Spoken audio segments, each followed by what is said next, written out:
Archives of Prasar Bharati presents the timeless treasure of Golden Era.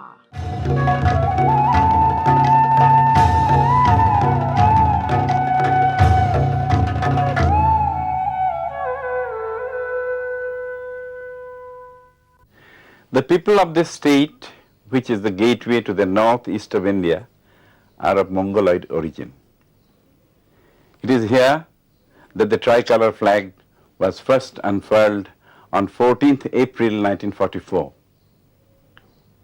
Yes, I speak of the state of Manipur, which played a significant role in the Indian National Army's struggle to overthrow the British.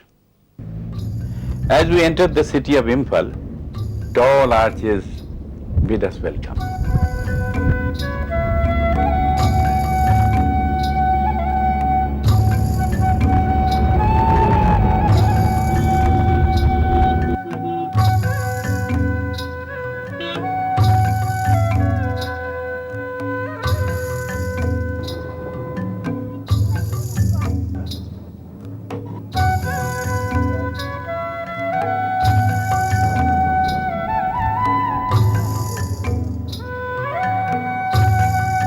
Resplendent in its exquisite beauty, which time hasn't yet ravaged, is this palace of the former rulers of Manipur. Under the crystalline blue sky, the flag still flutters proudly as it faces the onslaught of time, whispering to the wind tales of yore. The glorious structures of bygone days are paid obeisance by the admiring eye, and this Shahid Minar pays homage to the martyrs of Manipur who lost their lives while fighting the British in 1891. These tall and majestic pillars that are adorned by verdant creepers belong to the Kangla Fort, now recognized as a site of much historical and archaeological importance. A long line of Manipur kings, starting from the mythical god king Nongda Lairen Pakhangba in 33 AD up to Maharaj Kulachandra in 1891, ruled from here. The British had captured it in 1891 and they called it the Manipur Fort. Traveling in God's own land, going from Imphal to Moirang, the scenery really soothed the eyes.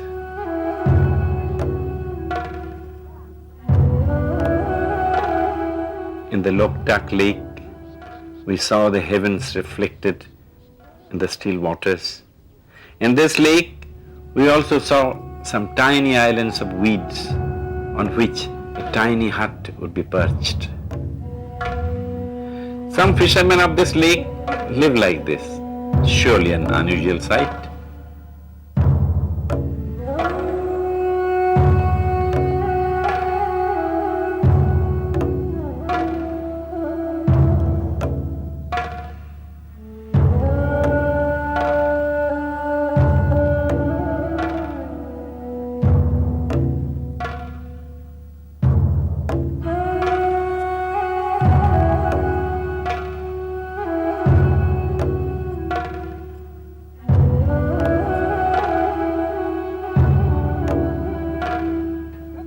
We travelled on, pausing briefly to make a few friends in Moirang village.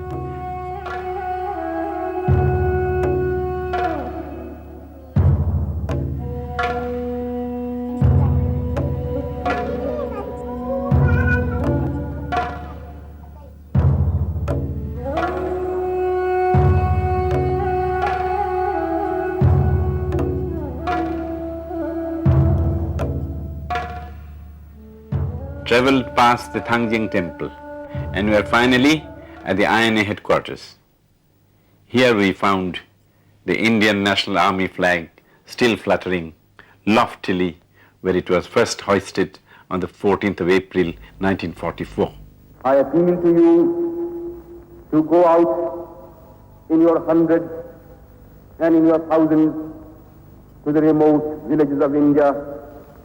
We met one of Netaji's lieutenants for whom the INA's motto of unity, faith, sacrifice holds much meaning. 14 अप्रैल 1944 में मोइरांग कंगला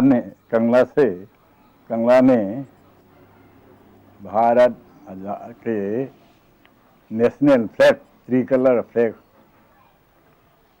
colonel Malik ने झंडा फहराया। उसी रोज से हम लोग आए में ज्वाइन है, पहले तो नहीं, क्योंकि वो तिदिन रोड पर बहादुर ग्रुप आए हैं जापानी आर्मी के साथ साथ।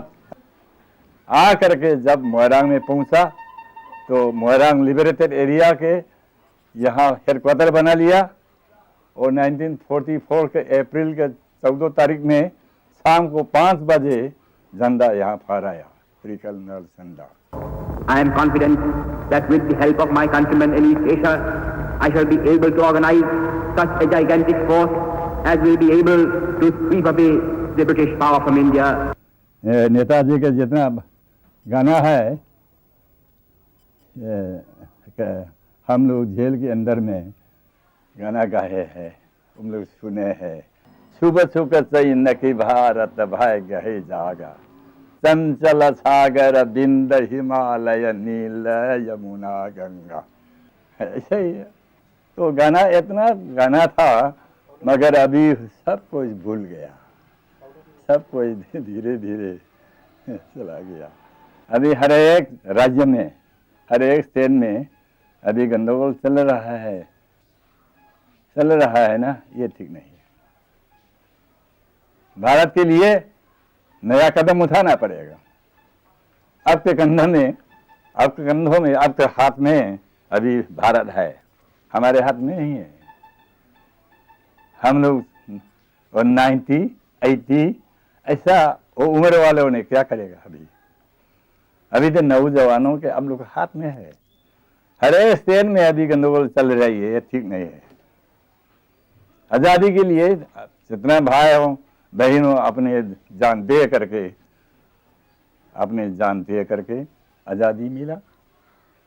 आजादी मिला, ये मामूली नहीं है। जब आजादी मिला हम लोग झगड़ा करके बंद करके ऐसा रहने से हमारा उन्नति कैसा होगा?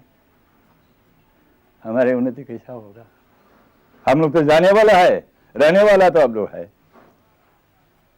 सोचना है अब लोग, हम नहीं है। सोचना मेरे लिए नहीं है। आपके हाथ में आजादी दिया है, आजादी को बचाने के लिए अब लोग को झंडा उछला रहे हमारा, यही है। जय हिंद कैसा कहते हैं? जय हिंद किसने कहा? Netaji, unity, faith, sacrifice.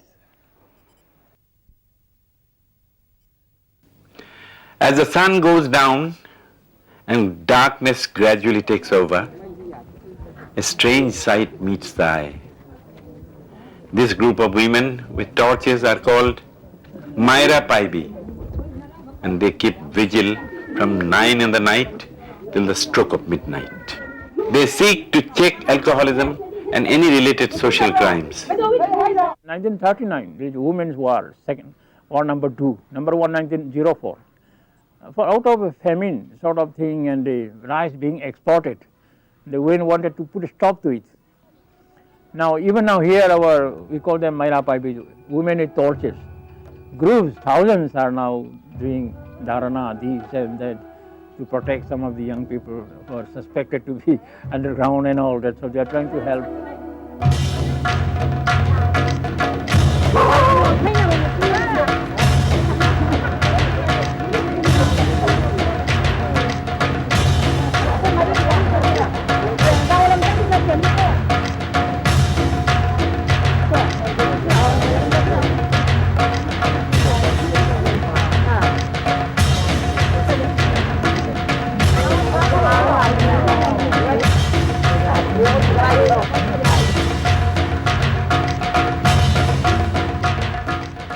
Did you know that Manipur is the land of polo's birth?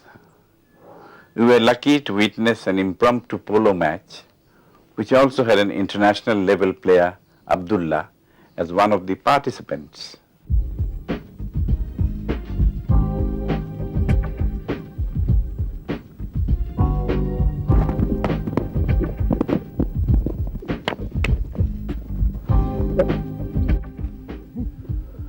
One of our players had a very reluctant horse who soon did away with the rider and galloped away to freedom. We later heard it had not ceased galloping for 40 kilometers.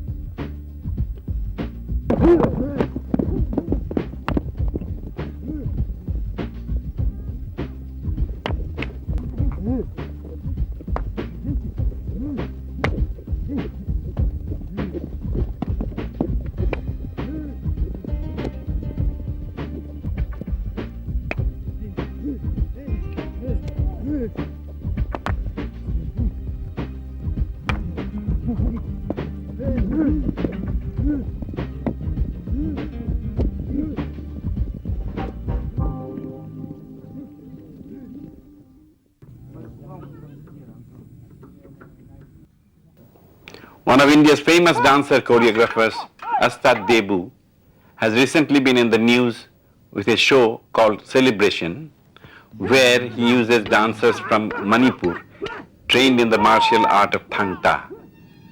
We dropped in at the Meitei Huel Langlon Academy and watched some skillful execution of that same Thang Ta by the students.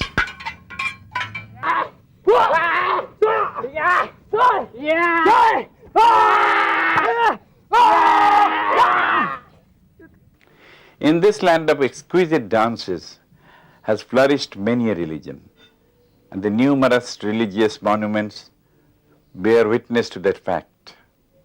So many gods, so many religions. Let us try and keep in mind that the essence of all religion is actually peace, and let not mankind ever try to change that. Manipur, as you know,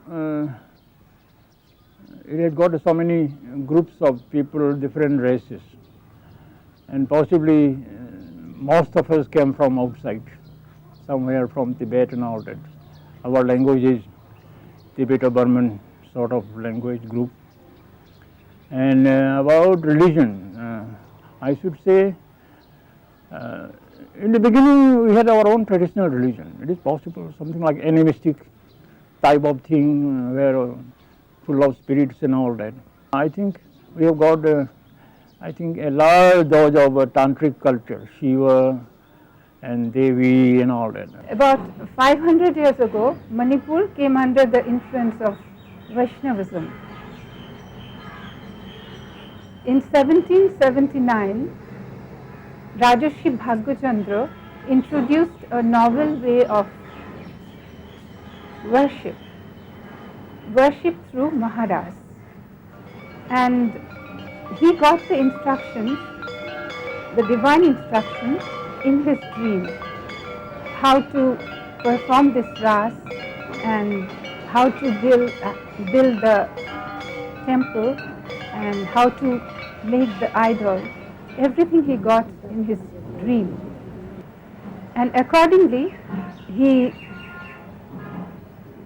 made the idol of Sri Krishna and also Radhika. And he also got the instruction that he has to perform a ras, and that is the way of worship. So that is the novel way of dance worship introduced by Bhagyachandra on the influence of Gaudiya Vaishnavism.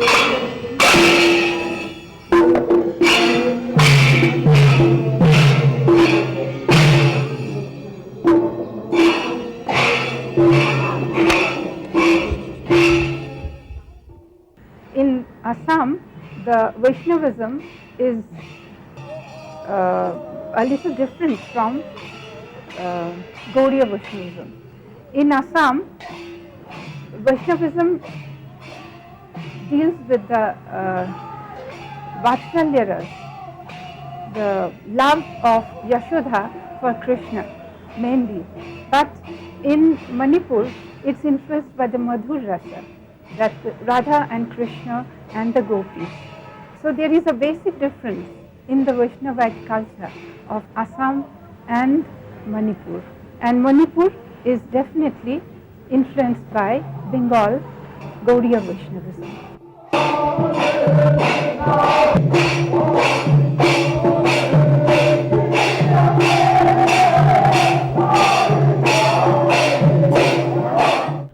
1779, as I was telling you, Maharaj Bhagyachandra introduced Maharas through the divine inspiration.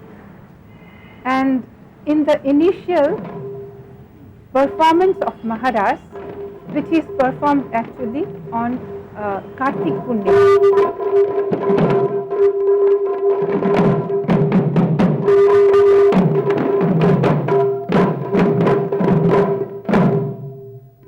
In the first performance of Maharas, Rajarshi Bhagyachandra acted as the chief pung player.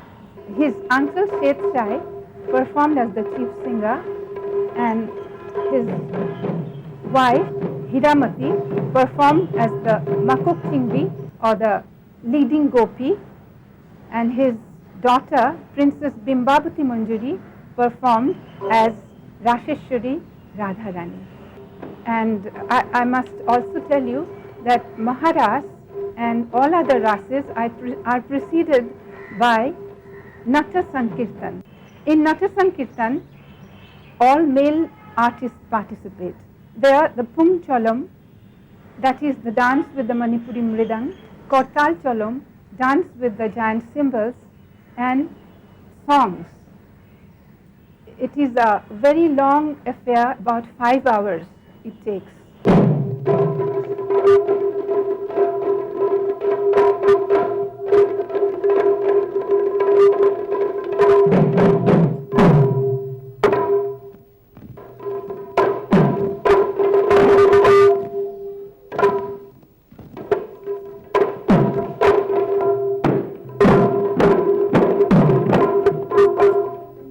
Maharas is based on Bhagavatam, Srimad Bhagavatam, on the Dasam Skandha. There are 5 adhyas or chapters which are incorporated in this Maharas. Chapters starting from 29, 30, 31, 32 and 33. These are called Rasha Panchadhyaya. So the story that is depicted in Rasa Panchadhyaya, that is the story of Maharas.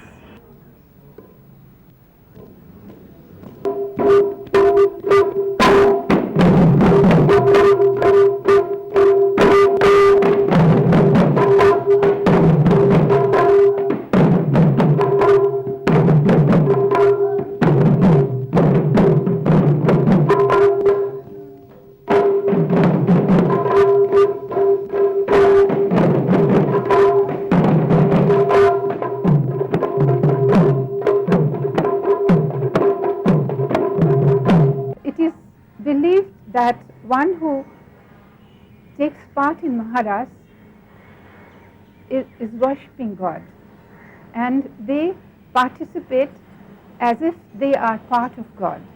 So it is a sort of union of the Jivatma with the Paramatma.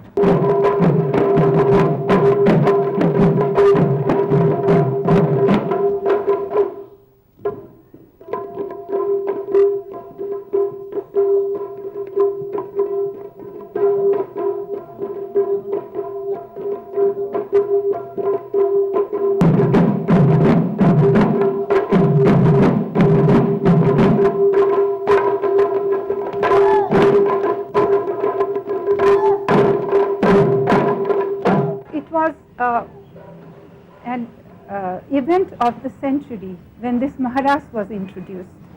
So that was the first Ras, and still Maharas is taken very seriously by the people of Manipur. But later on, Rajarshi Bhagyachandra also introduced Vasanta Ras and Kunja Ras. Vasanta Ras, which is performed on full moon night of Chaitra, that is in spring, and it is sort of a spring festival.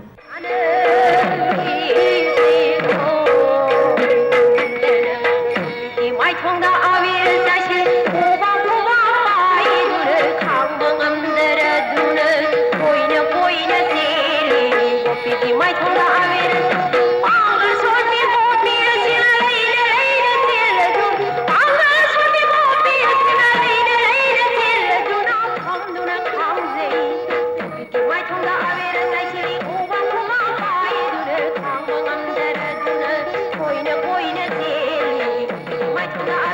All these rasas are performed throughout the night.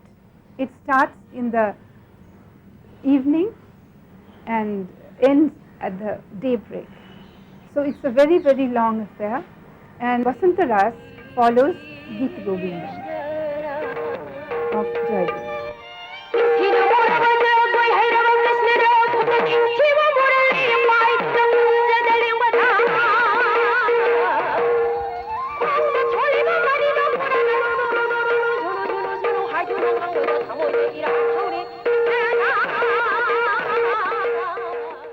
The story of Basanta Ras is Krishna comes to meet Radha and the gopis at an appointed time in the Kunja or the Bawa.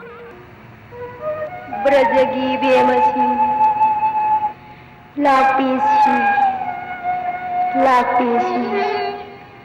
Aina Karambawa Haina Pelhangan New Sri Vrindavana Kayadaning Tijariba Hai Laikivina Laika Panna Shakairavi Inglava Malayanu Sidna Tapna Shinbatuna Humlaun Asigumlava Basantagi Ahing Asida Aikoi Mayam Loinaraduna Rasa Sanarasi Ibungo Nanay Aikoi na Pamjavasu Madutani.